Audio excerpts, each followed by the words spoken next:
Two gene editing startups have submitted their treatment for rare blood disorders to the FDA. Pharmaceutical equipment manufacturer Sartorius is setting up an acquisition worth $2.5 billion. And a new study reveals that 99% of hospital websites turn their data over to third parties. These are the stories we'll be covering on This Week in Healthcare Tech.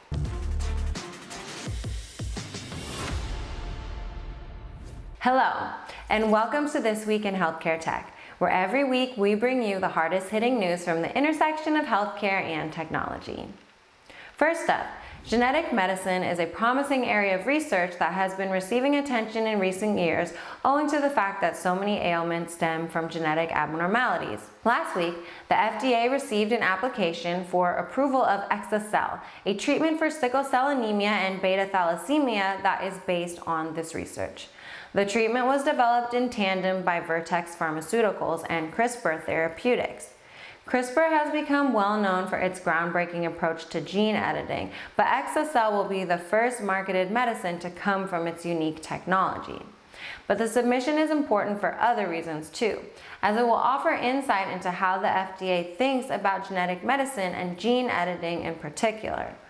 In the past, the FDA has approved genetic treatments for blood diseases, brain disorders, vision loss, and spinal muscular atrophy, with more currently under review.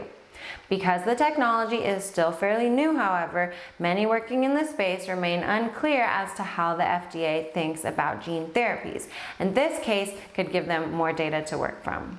For its part, exa-cel holds the promise of offering durable benefits to those suffering from sickle cell anemia and beta thalassemia, both of which can be painful and life-threatening. Next up, we have more news on the gene therapy front. Sartorius, a major supplier of lab equipment and biotech tools, is looking to acquire French company Polyplus, which develops reagents that are used to create the viral vector backbones that are so crucial to gene therapy.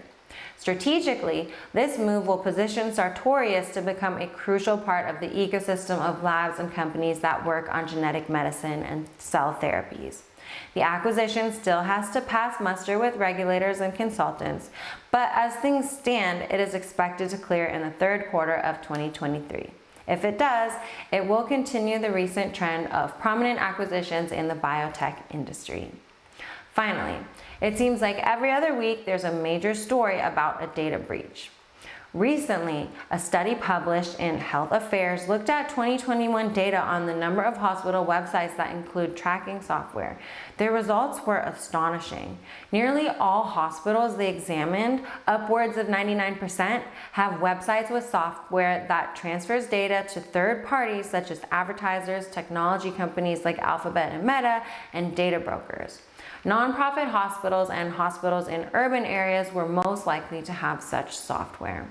These findings raise a number of questions. For one thing, some are asking whether privacy protections should be expanded to include browsing data on medical websites. And in late 2022, the HHS did indeed release guidance indicating that HIPAA regulations are applicable to hospital websites. For another, there's the ethical concern that this will make it easier to profile patients, which could impact the way advertisements are shown to those managing medical conditions, while potentially opening up legal liabilities for hospitals that share private data. That's it for this episode. Tune into This Week in Healthcare Tech next week for the latest news. And don't forget to like this episode, subscribe to the channel, and share it with your friends. Thanks for joining me. Until next time.